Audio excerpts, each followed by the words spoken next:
Yo, what's going on, everybody? Glad to see you here. Hope everybody had a good day. See Potts, Mitty, what's up, the guy? See a few more people get in. But yeah, hope you're all doing well. Zeke for vibes, that's what I'm saying. Let's go. But yeah, definitely a crazy time in the market. Gonna be going through the usual schedule pretty much for the most part.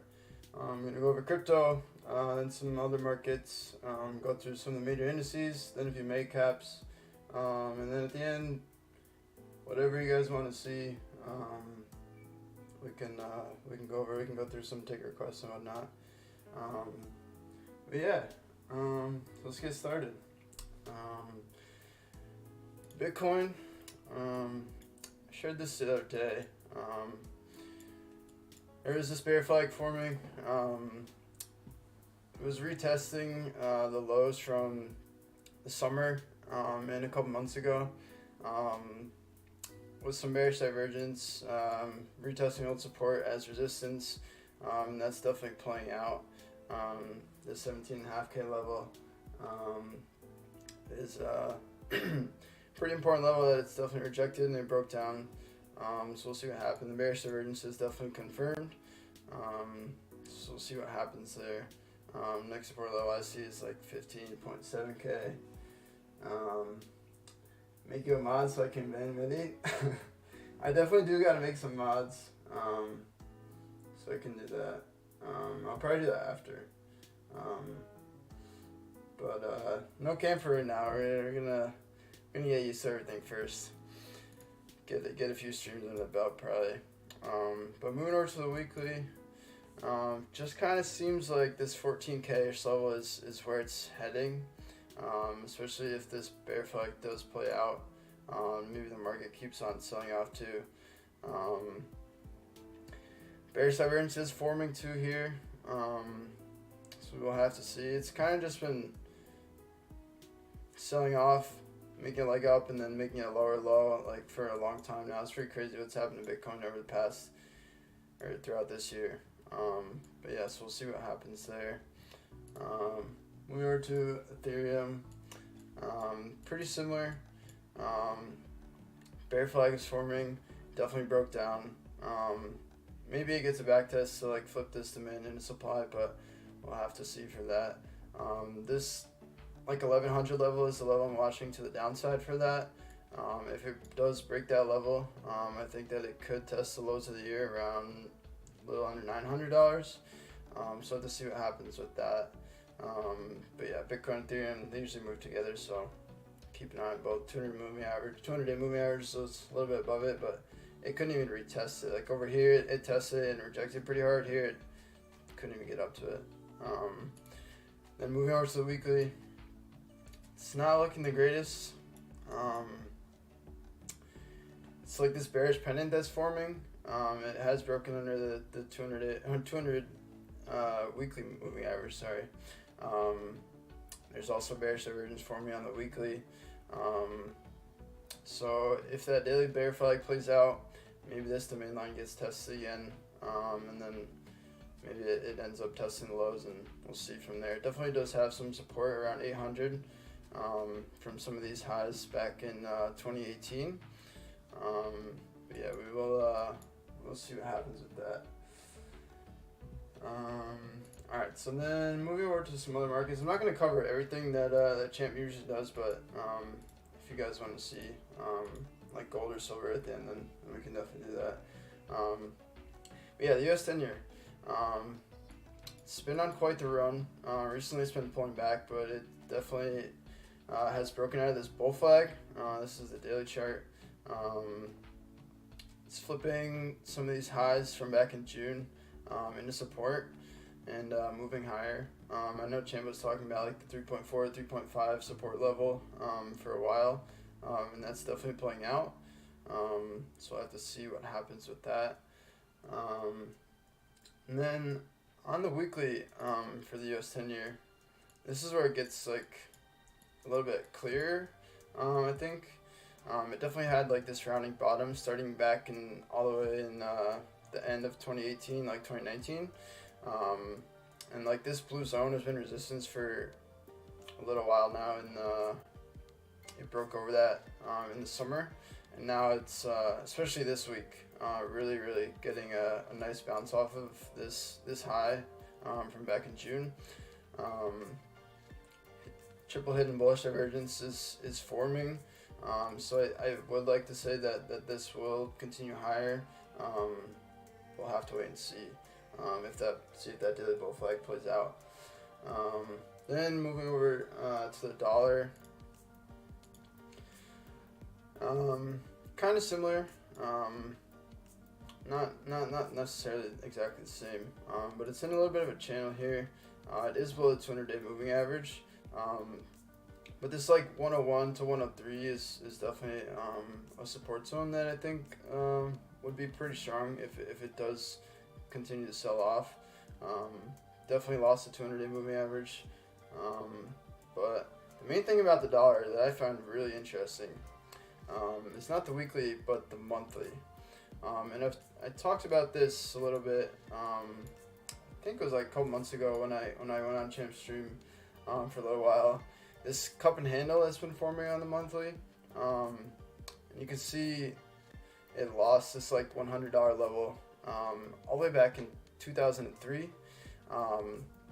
Retested it in 2017, and then formed the handle part and finally broke over it earlier this year. And now it's looking like it's trying to back test those levels. So that's pretty insane to me. Like it's almost like a 20-year pattern that kind of completed, and now it's trying to maybe flip some of these levels back into support and head higher. With all the recession talks and everything, we'll see what happens with that. With inflation and everything, I know the dollar definitely moves along with that. So let's see. Moving over to the VIX. Interesting, very interesting. The market's been selling off pretty hard recently, and the VIX has kind of just been going sideways. It's kind of just been in this range from like 21 to like 24. I was kind of surprised by that. I was talking to I think it was Gold Miner in our Champ Circle group. How the VIX looked very similar to how it did back in August. It has like this full like falling wedge pattern that it broke out of, and then fell back, made a higher low, and it had like an impulse move up. So I was kind of looking for that. And that crazy day last week with CPI kind of really had the VIX fall a lot, and that's not really happening. So it's definitely pretty interesting. Some bearish divergence forming on the daily. People say not to chart the VIX, but I like to look at it. It gives me a bit of a different perspective. And then also, this is something I've talked about too. These triangles that have been forming on the VIX, or that has been forming. It's been in this range pretty much all year, but you can even extend it back to like 2020, which is really interesting. And I don't know. I just like to keep an eye on this. If it ends up bouncing off this blue zone like it has like the past 3 or 4 times, maybe it ends up moving higher, along with what we'll talk about with SPY. There's some bullish divergence forming on the weekly, so it's not really the best thing to see if you're a bull, but like I said, a lot of people don't really take TA and the VIX too seriously. Let me see what else in the chat. We got D, what's up, Kareem, Potts, Tenderfoot, AMG, PK, what's going on, guys? Hope y'all had a good day. Then let's move over to the market. That's what you guys are pretty much here for. So we'll start with the daily. We've been talking about this upward sloping channel for quite a while now. It's been forming since the year's lows. We double topped twice. We rejected this 410 level, and really we're fighting with the 200-day moving average, but just could not sustain price action over that. And then last week on Thursday we gapped down pretty hard, and then broke under this 390 level, and then so far this week we've definitely sold off some more. This 380 level I've been watching, it's definitely pretty important, I think. Yesterday we filled the gap from back on November 9th. I believe that was the day of CPI where everybody thought that this is where SPY was going to break down, and then all of a sudden we just kind of ripped and started a new part of the rally. Yeah, today we held it. For now, SPY was pretty flat today, up about 1/10%, so not too much movement overall, but intraday there was some volatility, some up and down action. Definitely gave some day trade opportunities. But yeah, this is definitely a level I'm watching to see if we hold. If we can't, I think this next blue zone below would be some support that we could head to next, and then the mid to upper 380s would be some resistance. And then yeah, there also is some bullish divergence forming, but it's really not there yet. You definitely need a lot more price action for that to really mean too much. Then heading over to the weekly. We've been talking about this trend line all year long. It sort of seemed like we were breaking out of it. Got faked out pretty hard. This candle is just extreme rejection from this like 410, 411 level. It looks like a shooting star, but I don't really know if you can call it that, because like it's not really at the top of a trend, kind of like over here, but all you really need to know is that it rejected this level quite a lot. Turn the music down a little bit.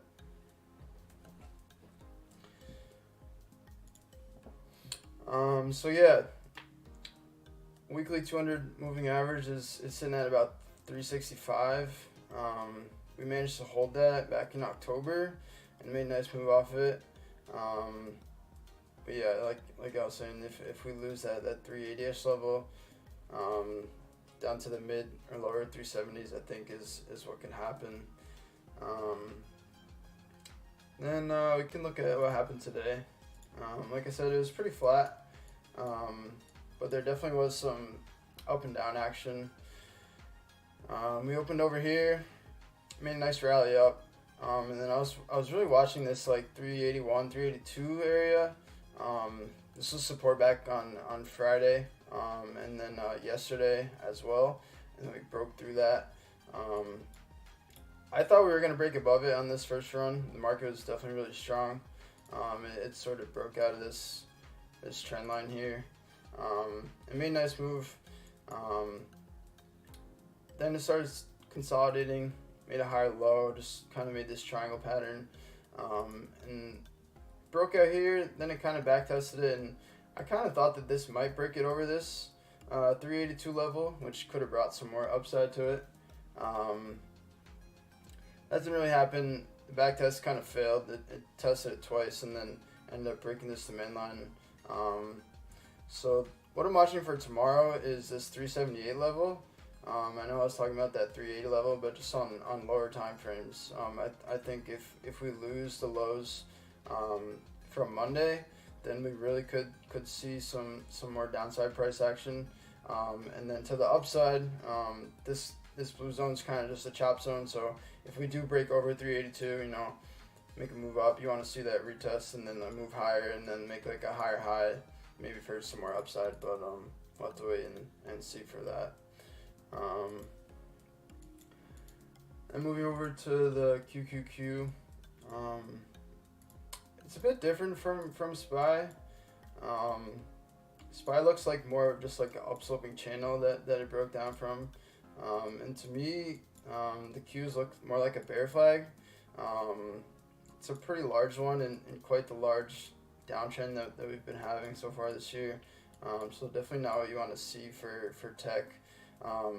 This 270 level is definitely pretty important. You can see the low back in June. That was the first year's lows until we broke it later on in September.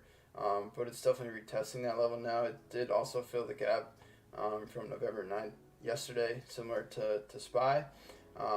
But the candle's green, but it gapped down today, and it was actually negative on the day. So I'm interested to see what happens tomorrow. If we do get a bounce and try to hold this level in this demand line, I personally I think that it could happen, but I would be looking for some sort of partial rise or something like that, and then retest it and maybe head lower. But yeah, we'll have to see what happens there. But yeah, this 270 level I think is very important for the QQQ. Then on the weekly, this kind of shows it a lot more clear. Big rejection from this weekly supply line that we've been talking about all year long, and then this 270 level. If we break that, it just kind of seems like there's not much support until the year's lows from some of these candles over here. So yeah, we'll have to see. This weekly candle that we got last week was just very, very bearish. Champ was talking to us about that, and he was kind of asking us like what our thoughts were for the upcoming weeks and such, and we wanted to wait and see what happened last week with CPI and the FOMC meeting, and clearly the market didn't like what it heard, and we're definitely selling off. So this 270 level is definitely pretty big for the QQQ. We'll move over to the Russell.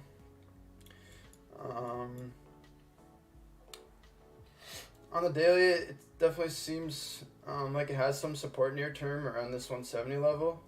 It broke down from a pretty clean bear flag, even retested it, and then just flipped into supply. We've been talking about this 189 level for a long time. It couldn't get over it. This is a really big level for the Russell. Double topped, broke down from a bear flag in a bearish trend.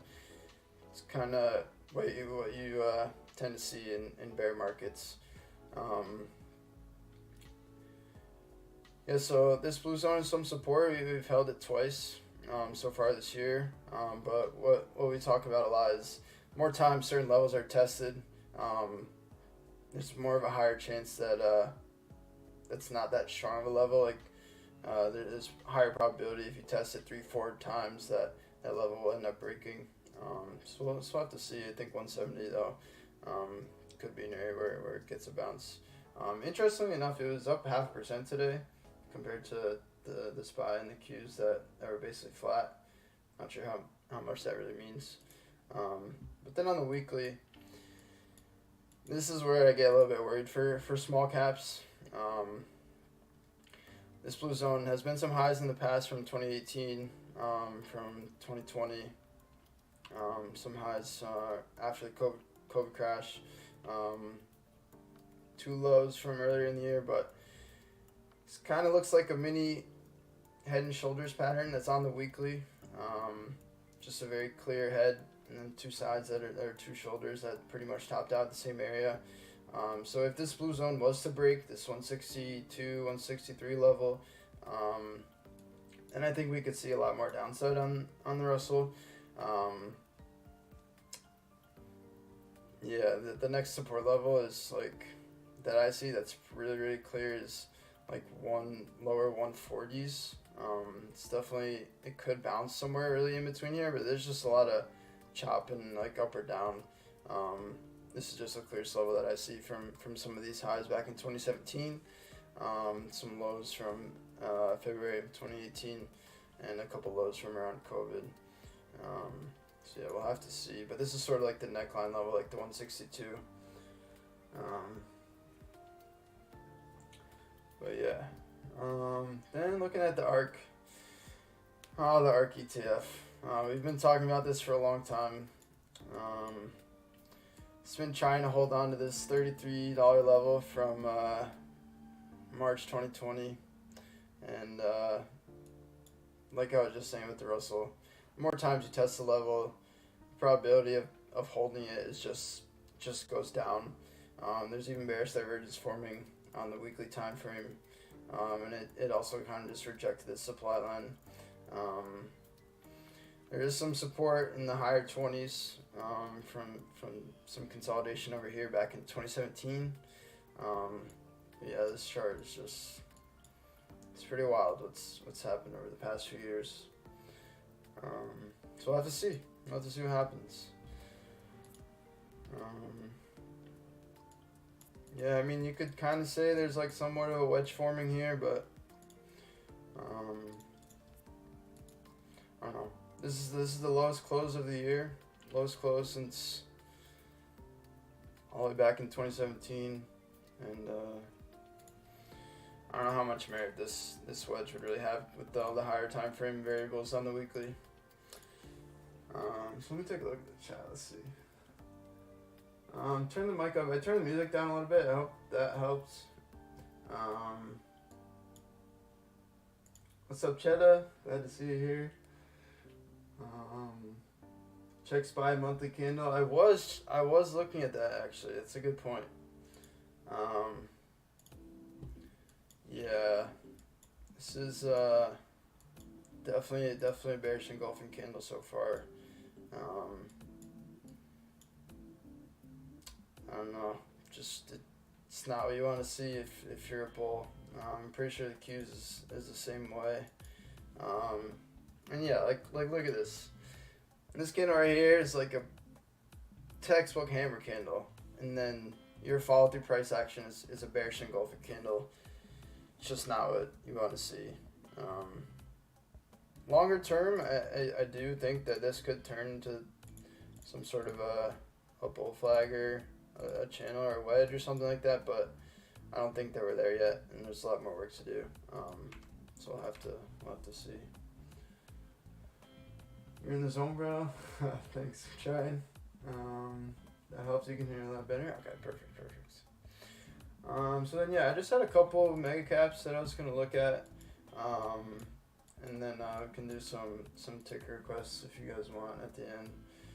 The first one I wanted to look at was Apple. Apple's been very, very well known as the king of the market for quite a while.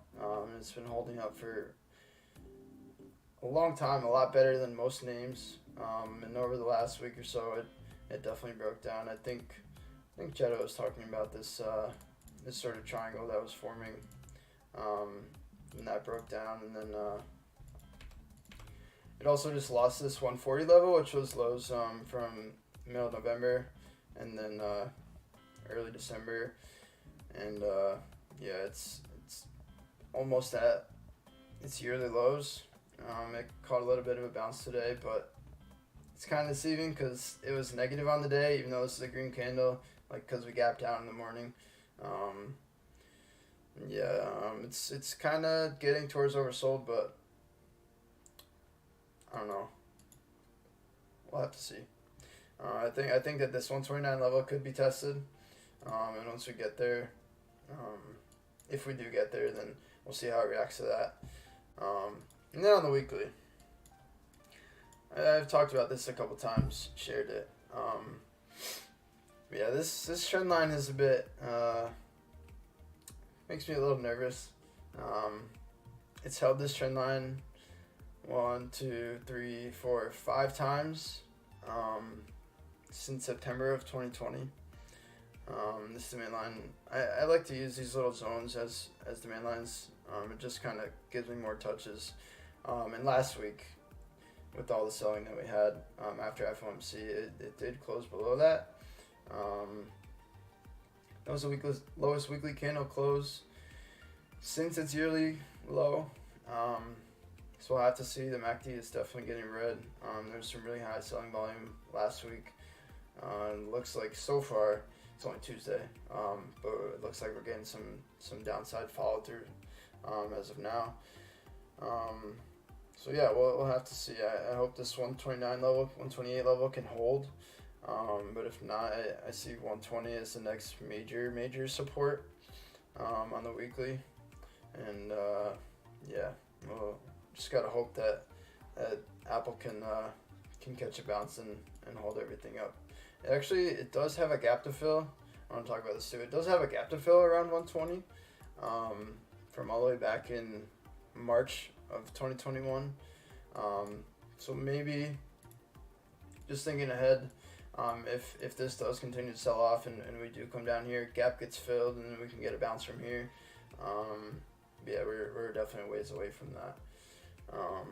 And then we'll take a look at Microsoft. When I looked at this today, I was actually pretty surprised. Yeah, it's sold off in the past few days, but it's trying to hold on to this 238 level from some of these recent lows after this big gap up on November 10th, which is pretty interesting. There's some classic bearish divergence that is confirmed. So yeah, I think this 238 level is really important. If that were to hold, then I see like 245, maybe 247 from some lows back in earlier in the year, in the summer. Kind of a choppy chart though. But then there also is a gap to fill around 228. So if this 238 level does get broken, you maybe see some support around 235, and then maybe it fills the gap around 228. But yeah, Microsoft's definitely held up pretty well compared to a lot of names. I was definitely surprised to see that. And we can take a look at NVDA. This has been quite a strong name. Very well respected channel since its yearly lows around $108, which is crazy to think about. It was all the way back up at 350 towards the beginning of the year. But it has broken down from that. Has a gap to fill around 142. And then I was looking at this, kind of looks like there's a mini demand line like that kind of built itself inside and then now outside of the channel. But today it gapped down. This candle is green, it's a doji candle, but it was actually down 1% today because of the gap down. And also lost this demand line, so lost the channel trend line, lost this mini demand line. It's been on an insane run. I think when I checked, it was up like 70% or something at the highs. Yeah, 73%. That is quite the run. And it definitely has sold off. But this is a name with momentum that usually builds pretty quickly, whether it's to the upside or the downside. As you can see back over here, pretty steep sell-off. So yeah, we'll have to see what happens. I think if this 151 level gets tested, you could see some support there. But yeah, there's a gap to fill down around 142. And this weekly candle, man, these weekly candles across the board last week are just so ugly. If you're a bull. Sorry. This is like a shooting star candle. This is just clear rejection. Sellers took over at the top of a very, very good run. And then yeah, this 151 level, it's a little bit clearer here on the weekly. Like these two weekly lows, if they get lost, I think that some more downside could follow. There's some bearish divergence forming. It's rejecting the supply line, another lower high. So yeah, we'll have to wait and see what happens with that. And then the other one I want to talk about was Tesla. There's been a lot of news recently about Elon and Twitter and everything. Some rumors about him selling stock and everything. Yeah, it's been taking a beating, especially since it lost its $200 level. You could see it was support back in the summer in June. Broke under it. Just been kind of bleeding off, if you will. But the really interesting thing was that there is a gap that it basically filled. It was like a few pennies off. But all the way from back in November of 2020. So Tesla has erased almost all of its gains for the last 2 years, which is just crazy to think about. Today actually, there was some bullish divergence forming, but this MACD candle just really was red. It was down 8% today. So yeah, we'll have to see. I think that this level could be some support just because it's a gap fill. And I also have this little demand line here. There's just a wedge forming. But as we've seen multiple times in the past, wedges in bear markets, they don't really play out as nicely as you would like, especially not as nicely as they usually would in bull markets. So we'll have to see. But then this 125 level I think is a good level from some candle lows back in 2020. So if we do get there, I think there could be a bounce. Maybe just keep trending down a little bit more, but we'll have to see. Big red day for Tesla. And then on the weekly, I don't know. The chart is just wild. I know a lot of people were looking at this head and shoulders like pattern. It definitely seems to be playing out. This 180 break is just really sold off. After that little broke, it's done like 23%. And it does have some support around here, like 120s, 130s. Yeah, we'll have to see. There's some bullish divergence forming, but we definitely need a lot more work on that. So yeah, that's pretty wild. I think Elon was talking about focusing more on Tesla and finding somebody to run Twitter for him so he could go back to that. And a lot of Tesla investors and stockholders were not too happy that he hasn't really been focusing on Tesla as much recently. But yeah, it definitely is oversold. It's the lowest the RSI has been quite a long time, actually.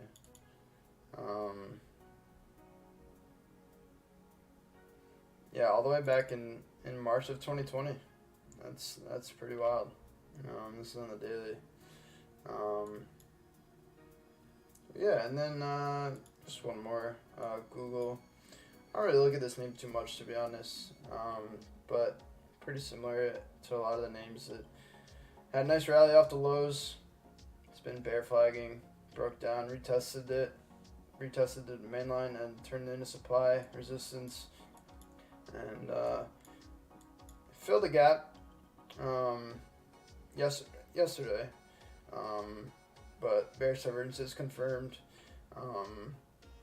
There's another gap to be filled around $86, $87, and then below that is like $83, which is your yearly low. So yeah, that's pretty much all I wanted to talk about. When Santa, I don't know. It seems like Santa overslept or something. We'll have to see. I do think that a bounce could come, and then we maybe see like a lower high or something. But I don't know. Larger time frames are making me a bit worried. I think if SPY can hold on to this 380 level, like I said, we can maybe see a bit of a bounce, but I don't know. The weekly is concerning to me.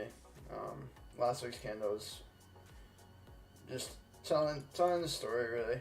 A lot of people were hoping over here that this could be the turnaround. I don't know. We'll have to see. So yeah, if you want me to look at any names, I can drop them in the chat. I'll take a look at them on the daily time frame. And yeah. Hit the like button. You guys know the vibes. Yeah, take a look at you.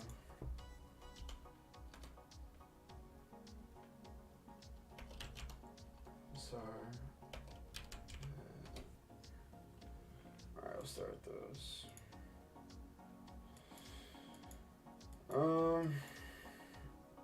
This is the weekly.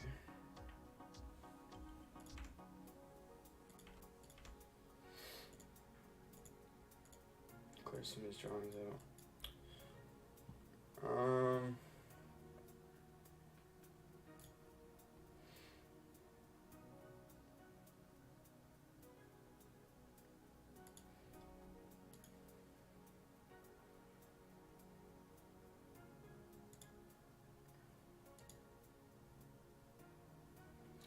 Wonder actually on lower time frames. Let me see. It looks like there's some sort of a wedge forming. But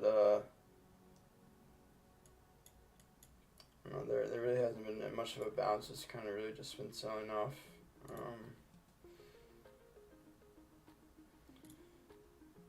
Just hope to see that it can make a higher low than 21. There's a gap to fill around 23. So maybe it goes down and fills that gap level if it can't reclaim like $27, $28 from some of these lows and the lows back in May. Declining volume on the sell-off, which tends to be bullish, but you need to see that follow-through price action. Yeah, what else? Let's see. FSR. Yeah, actually yesterday I think it was. FSR had really high volume at the close. I'm pretty sure that was yesterday. Yeah, over here. I saw something on Twitter about like the CEO buying shares or something like that. I'm not 100% sure. Yeah, there's definitely a bit of a demand line here. It's made 3 higher lows now, or 2 higher lows after, pretty sure. Yeah, after the all-time low here, so that's definitely good. What you want to see. Can probably try out some sort of supply line over here. Can probably even extend this, honestly. Something like that. Maybe like a descending triangle. There's hidden bullish divergence on the daily. It's getting close to being confirmed. The RSI is starting to curl up. Let's say there's some resistance around 750, and then the $8 level is very key for Fisker. It's kind of testing some resistance right now from some lows over here, and it tried to hold this 720-ish level for, I don't know, this looks like a week and a half, maybe 2 weeks even. So if it can break back above that, maybe head towards the supply line. Could maybe head towards $8. Maybe the divergence confirms. But yeah, good to see another higher low. Then cat, let's see. Wow, this name is held up well. It looks like it's kind of just in a range. Between like 240 and 239. Sorry, like, oh wait, hold up. Between 240 and 225. Sorry. Hidden bullish divergence for me on the daily. Could probably draw out some sort of demand line like this. So maybe it's like a ascending triangle. So I'd watch this demand line and then watch it on that 239 level, which is basically all-time highs. Oh, actually it's not, sorry.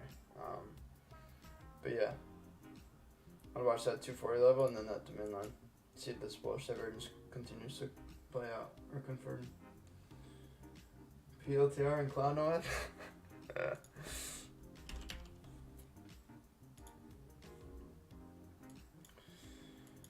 Palantir, yeah, it was down quite a lot yesterday.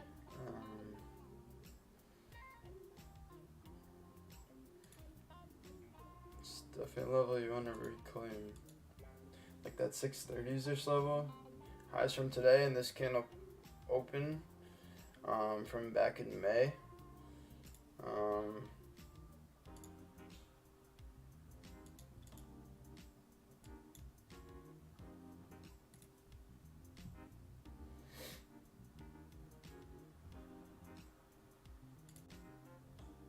Looks like this $7 level is pretty important too. Lowest close today though, ever. Mackie flipped over to red. It's heading towards oversold. It's probably near the lower Bollinger Bands too, if I had to guess. I